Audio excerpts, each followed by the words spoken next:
محترم ناظرین، ذاکر ساحل YouTube channel اور فیس بک پیج پر آپ کا خیر مقدم ہے۔ اب میں اس کے بعد میں تاثرات پیش علماء کرام موجود ہیں اور فردن سب کے تاثرات بھی نہیں ہو سکتے، لیکن ان بچوں کا جو امتحان لیا حضرت مفتی محمد قاسم صاحب جو محتمین ہیں مرکز دعوت الحق جیت پور دہلی کے، میں آپ سے بڑے ہی ادب اور احترام کے ساتھ درخواست کروں گا کہ وقت کا خیال کرتے ہوئے آپ اپنے تاثرات اور خیالات سے ہم سب سامنے حضرات کو یہ بھی بتاتا چلوں جنہوں نے یہ حمد پڑھی ہے، الحمدللہ آپ حضرات کی دعا سے یہ ہمارے مدرسے کے باورچی ہیں۔ جب باورچی ایسے ہوں گے تو طلبہ کیسے ہوں گے؟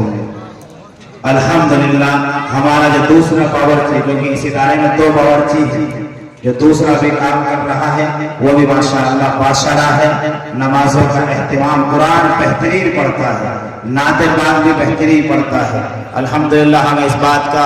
بڑا فخر ہے کہ ہمارے یہاں دونوں باورچی باشرح ہیں اور بہترین انداز میں اور بہترین اس ماحول میں ڈھل کر رہتے ہیں، جس سے ہمارے طلباء اور ہمارا پورا اسٹاف بڑا خوش ہے۔ دعا فرمائیں کہ ہمارے یہاں کا یہ جتنا بھی اسٹاف ہے انشاءاللہ اسی طرح کام کرتا رہے۔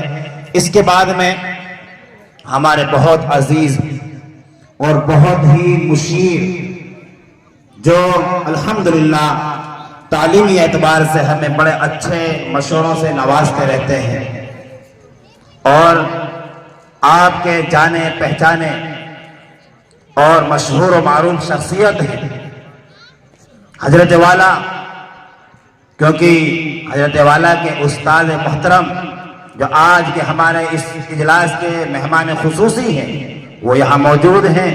حضرت والا ورنہ تو آپ کے سامنے بڑے جوشیلے انداز میں بیان اور آپ کا خطاب ہوتا، لیکن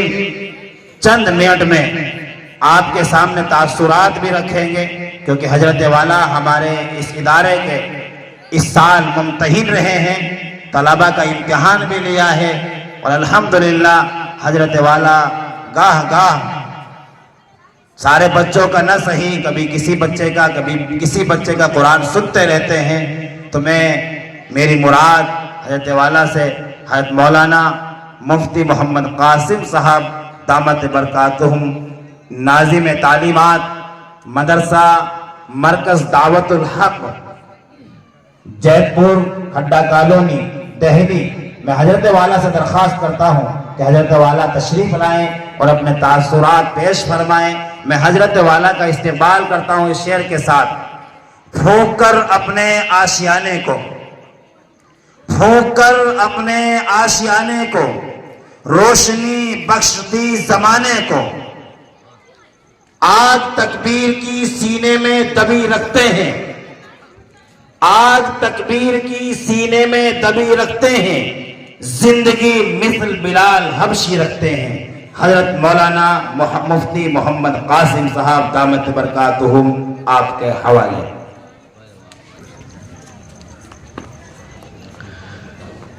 بسم اللہ الرحمن الرحیم، نحمده ونستعینه ونصلی علی رسوله الکریم، اما بعد فاعوذ باللہ من الشیطان الرجیم، بسم اللہ الرحمن الرحیم، یا ایہا الذین آمنوا قوا انفسکم واہلیکم نارا وقودها الناس والحجارہ، وقال النبی صلی اللہ تعالی علیہ وسلم اذا مات الانسان انقطع عنہ عملہ الا من ثلاثہ، الا من صدقۃ جاریہ او علم ينتفع به او ولد صالح يدعو له، رواہ مسلم او کما قال علیہ الصلاۃ والسلام۔ نہ ہو تعلیم تو یہ زندگی اچھی نہیں لگتی، نہ ہو تعلیم تو یہ زندگی اچھی نہیں لگتی، ہمارے ملک میں ناخواندگی اچھی نہیں لگتی، تعلق علم سے رکھنا بلندی کی علامت ہے، تعلق علم سے رکھنا بلندی کی علامت ہے، جہالت سے تمہاری دوستی اچھی نہیں لگتی۔ قابل صد احترام علماء کرام،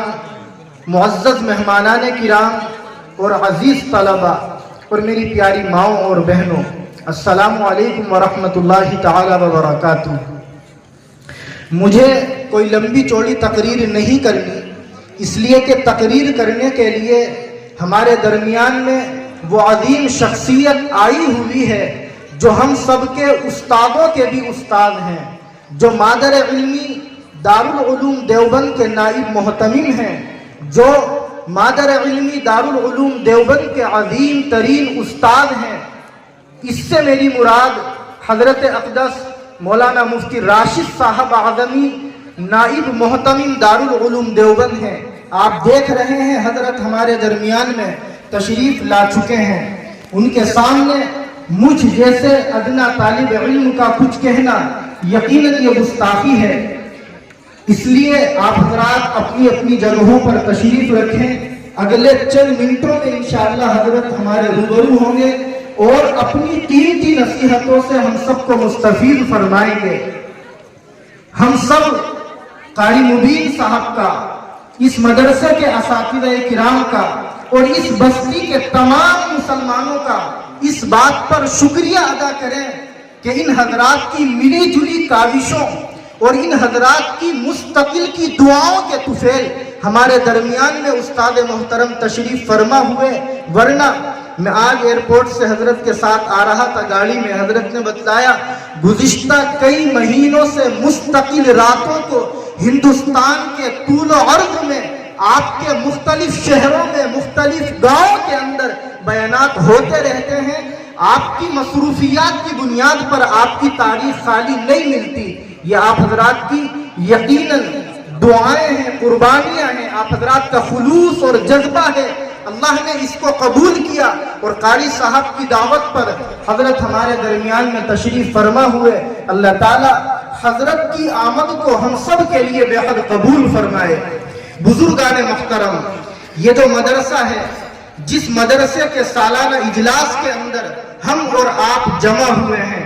آپ حضرات عصر سے مغرب تک طلبہ کے پروگرام کو اچھے طریقے سے سن چکے ہیں اور مغرب کے بعد سے جو اصل طلبہ کا پروگرام تھا اس کو بھی مستقل دل جمعی کے ساتھ سماعت کر رہے ہیں۔ مجھے یہ بتلانے کی اب ضرورت نہیں ہے کہ اس مدرسے کے اندر کس معیار کی تعلیم دلائی جاتی ہے، اس مدرسے کے ذمہ دار قاری مبین اور اس مدرسے کے اساتذہ طلبہ پر کس درجے کی محنت کرتے ہیں، اس پر مجھے کچھ کہنے کی ضرورت نہیں ہے۔ آپ حضرات نے مختلف لہجوں میں ان معصوم بچوں کے قرآن کریم کو سماعت کیا، یہ بتلانے کے لیے یہ نتیجہ کافی ہے کہ یہ مدرسہ محنت کر رہا ہے۔ قاری صاحب اور ان کے اساتذہ طلبہ پر مستقل محنتیں کر رہے ہیں، جس کے نتیجے میں یہ طلبہ قرآن کریم کو مخارج کے ساتھ، قواعد کے ساتھ، اصول کے ساتھ الحمدللہ پڑھتے ہیں۔ دعا ہے کہ اللہ تعالیٰ اس ادارے کو بے حد قبول فرمائے۔ میں چند باتیں غیر مرتب انداز میں کہوں گا۔ پہلی بات تو یہ کہ اس مدرسے کے جو نگراں ہیں جناب قاری فاروق صاحب دامت برکاتہم، جو مالوی نگر میں ایک مسجد ہے کالی مسجد، اس مسجد کے امام و خطیب بھی ہیں اور اس میں جو مدرسہ چلتا ہے تعلیم القرآن اس کے ذمہ دار اور مدرس بھی ہیں۔ چند باتیں توجہ سے ہم سماعت کریں اور یہ سمجھیں کہ مدارس کا مقصد کیا ہے اور مدارس کے ذمہ داروں کو، اساتذہ کرام کو تعلیم کس معیار کی دینی چاہیے۔ میں ایک مرتبہ ابھی غالباً پچھلے مہینے کی بات ہے، مالوی نگر ایک کام سے گیا، میرے ساتھ چند رفقا تھے محلے کے، وہاں عصر کی نماز ہم نے جماعت کے ساتھ قاری صاحب کے پیچھے پڑھی۔ اس سے پہلے میری قاری صاحب سے کوئی ملاقات نہیں تھی، غائبانہ تعارف تھا۔ قاری صاحب مجھے پہچان گئے، میری بدقسمتی کہ میں نہیں پہچان سکا۔ ہم جب نماز سے فارغ ہو کر چلنے لگے تو حضرت تشریف لائے اور مجھ سے بہت اصرار کیا کہ آپ ایک کپ چائے ضرور پی لیں۔ میرے ساتھ میں جو ساتھی تھے میں نے ان سے مشورہ کیا، وقت کی قلت تھی لیکن ہم چلے گئے۔ آپ مسجد کے تیسرے فلور پر ہمیں لے کے گئے، عصر کی نماز کے بعد کا وقت ہے، وہاں چھوٹے چھوٹے معصوم بچے پڑھنے کے لیے بیٹھ گئے، تو میں سمجھا کہ کوئی مکتب چلتا ہوگا۔ میں نے حضرت سے معلوم کیا کہ یہ بچے کیا مکتب کے ہیں؟ کہنے لگے کہ نہیں، یہاں کچھ حفظ کا نظام چلتا ہے۔ آپ نے اگلے چند منٹوں کے بعد ایک بچے کو بلایا اور میرے ہاتھ میں موبائل دیا اور کہنے لگے قرآن کریم کے اندر 611 صفحات ہیں، یہ بچہ ہمارے مدرسے میں اس سال حافظ قرآن ہوا ہے، آپ اس بچے سے کسی بھی صفحے نمبر سے معلوم کیجئے، یہ بچہ آپ کو قرآن پڑھ کے سنائے گا۔ آپ توجہ سے سنیے گا، اور خاص کر ہمارے وہ علماء سنیں جو مدارس میں کام کر رہے ہیں، جو بچوں کو تعلیم دیتے ہیں، مختلف لب و لہجوں میں ان بچوں نے قرآن پڑھا۔ مثلا میں کھول کے بات کروں، میں نے کہا بچے سے بھی 311 صفحے سے پڑھیے، بچے نے اعوذ باللہ پڑھی اور پڑھنا شروع کر دیا۔ قاری صاحب نے صرف اتنے پر اکتفا نہیں کیا، میرے سامنے دوسرے بچے کو بلایا،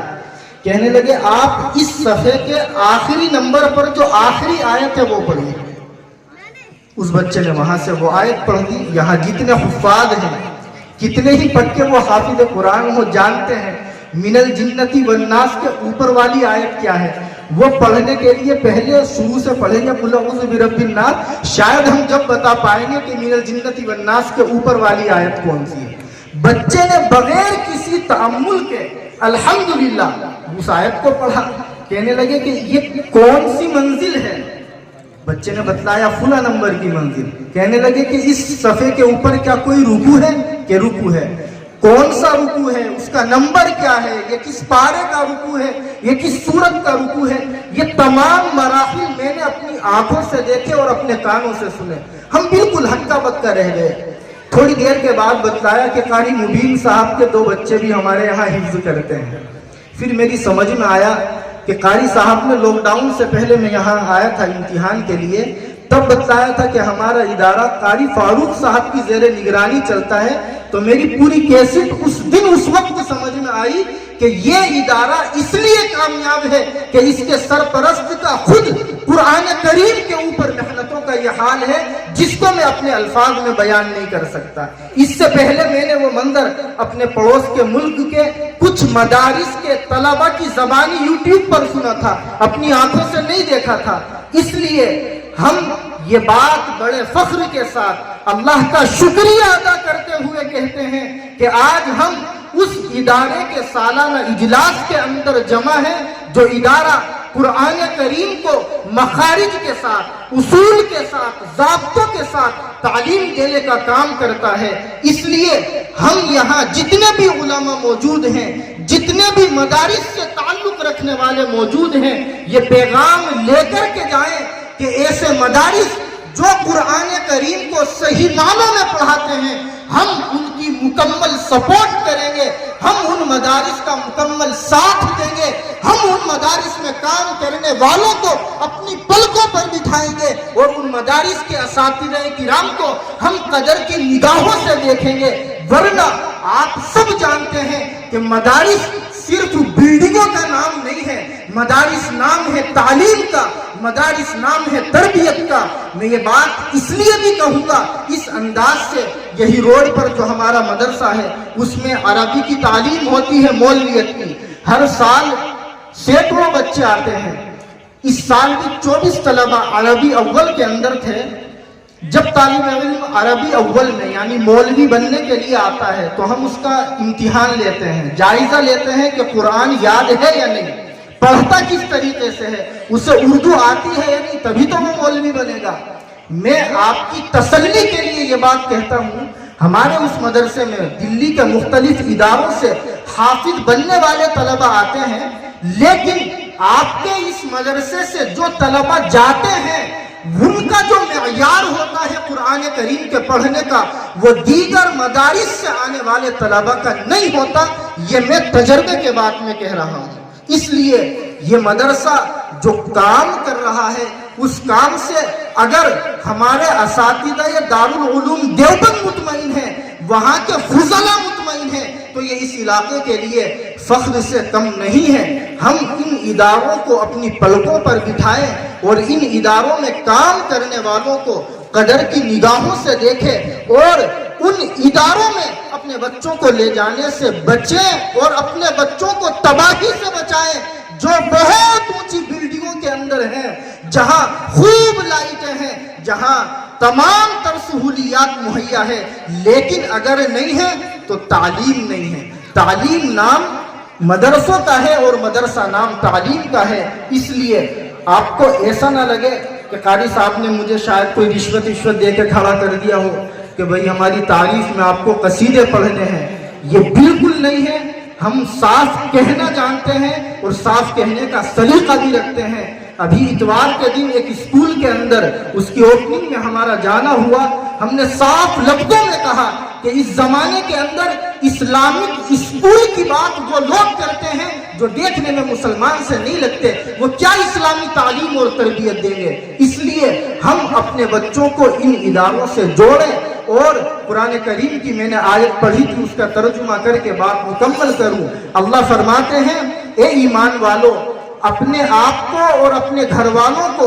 اس آگ سے بچاؤ جس آگ کا ایندھن انسان اور پتھر ہے۔ مطلب بالکل واضح ہے کہ اگر ہم نے اپنے بچوں کو ڈاکٹر بنایا، اپنے بچوں کو ہم نے اعلیٰ درجے کا انجینئر بنایا، ہم نے اپنے بچوں کو اعلیٰ درجے کی ڈگریاں دلوائی، لیکن اپنے بچوں کو قرآن پڑھنے کا طریقہ نہیں سکھایا، اپنے بچوں کو ہم نے قرآن کریم سے دور رکھا، تو یاد رکھیے گا بزرگوں، سورہ احزاب کی آیت بتلاتی ہے اِنَّا أَطَعْنَا سَادَتَنَا وَكُبَرَاءَنَا فَأَضَلُّونَا السَّبِيلَ، کہ کل قیامت کے دن اللہ جب ان نافرمان بچوں کو بلائیں گے اور کہیں گے تم نے نافرمانی کیوں کی، تم نے نمازیں کیوں نہیں پڑھی، ہمارے احکام کی خلاف ورزی کیوں کی، یہ بچے جن کے لیے ایجوکیشن لون پاس کروایا ہوگا، جن بچوں کے لیے اعلیٰ ڈگریاں دلوانے کے لیے خون پسینے کی کمائی ہوئی دولت کو ہم نے خرچ کیا ہوگا، یہ بچے اللہ سے کہیں گے